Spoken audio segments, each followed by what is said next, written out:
it's Himani. I am back with another travel vlog and this time we are going to Canada.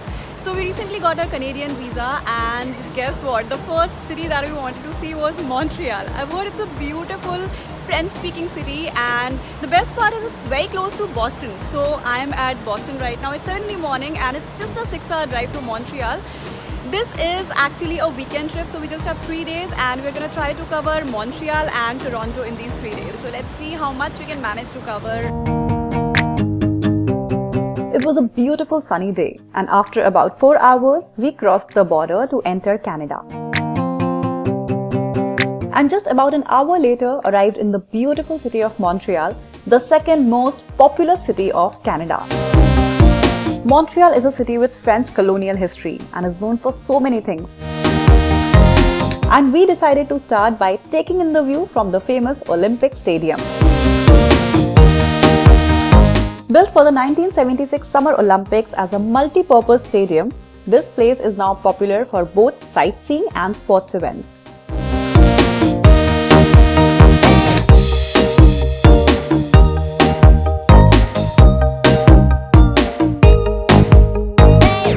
And one super cool attraction is this 574 feet high inclined tower.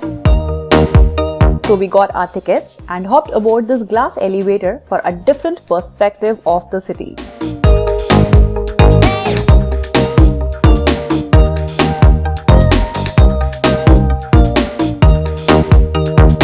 With a 45-degree tilt, this Montreal Tower is the tallest inclined tower in the world and offers some spectacular views of the city.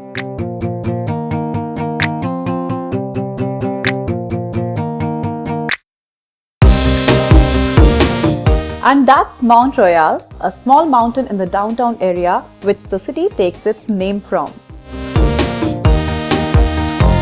It was amazing to experience this iconic site as well as its unique architecture.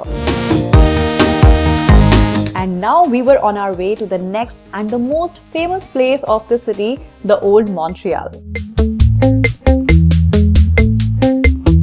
Montreal is a Canadian city with a French soul, and that can be very clearly seen in Old Montreal. The cobblestone streets, grey stone buildings, and historical sites, all with French names, blend with trendy shops, modern art galleries, and ultra-chic restaurants. And it's best explored on foot.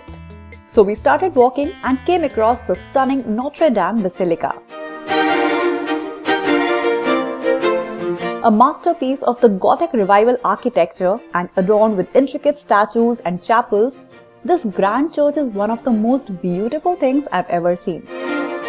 The blue colors, shimmering gold ornamentation, intricate woodwork, paintings, and colorful stained glass windows. This was surely a sight to behold.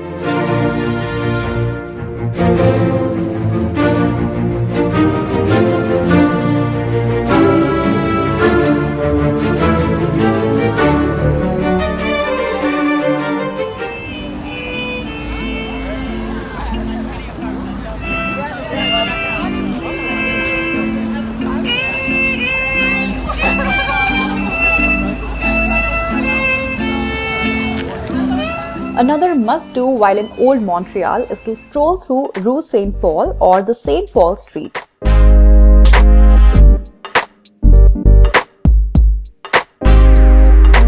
This oldest street in one of North America's oldest cities is barely a mile long.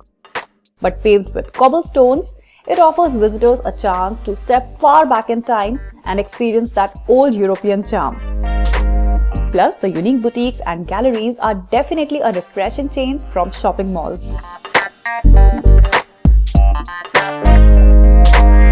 Moving on, we came across this beautiful and super crowded public square called Place Jacques Cartier. It's a popular market of arts, crafts and souvenirs surrounded by street cafes and townhouses.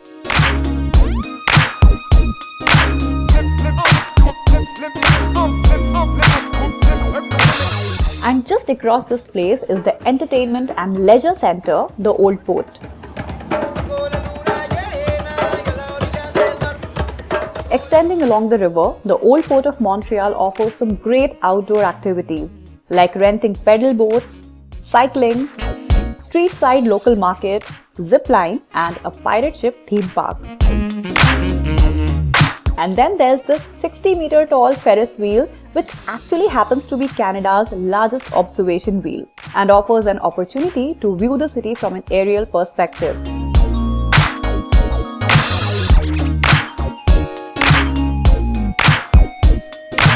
Now, when in Canada, don't forget to buy or at least taste the authentic maple syrup that it's known for.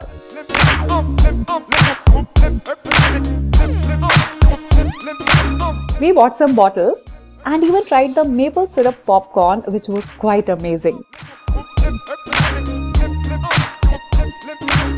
Old Port is also home to this beautiful clock tower, which by the way is a replica of London's Big Ben. Another place to explore in Old Montreal is the Bon Secours Market, housed in one of Canada's finest heritage buildings. It was inaugurated in the year 1847 and has some unique boutiques featuring some amazing collection.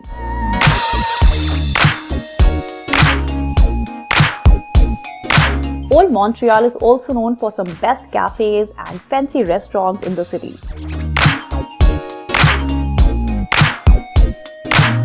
And we found this vegan one called LOV, which turned out to be pretty amazing.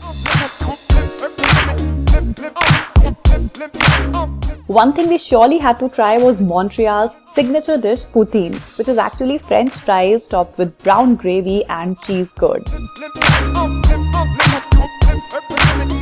After spending an amazing evening in Old Montreal, it was now time to explore the city's nightlife scene, and so we headed to the Latin Quarter, the so-called New Montreal.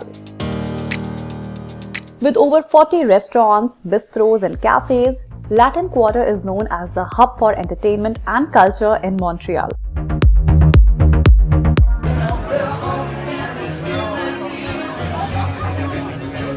It also has a rich performing arts scene, several movie theatres and more than 20 pubs. And just adjacent to this area is Montreal's Gay Village, one of the largest gay villages in North America. It has some best restaurants and nightclubs lining the St. Catherine Street. And the main highlight are these thousands of pink balls stretched for over a kilometer, giving this place an ethereal, festive vibe. This is a car-free zone with great nightlife and also features some beautiful art exhibits. It was amazing to see a place that indicates the open-minded and cosmopolitan nature of Montreal.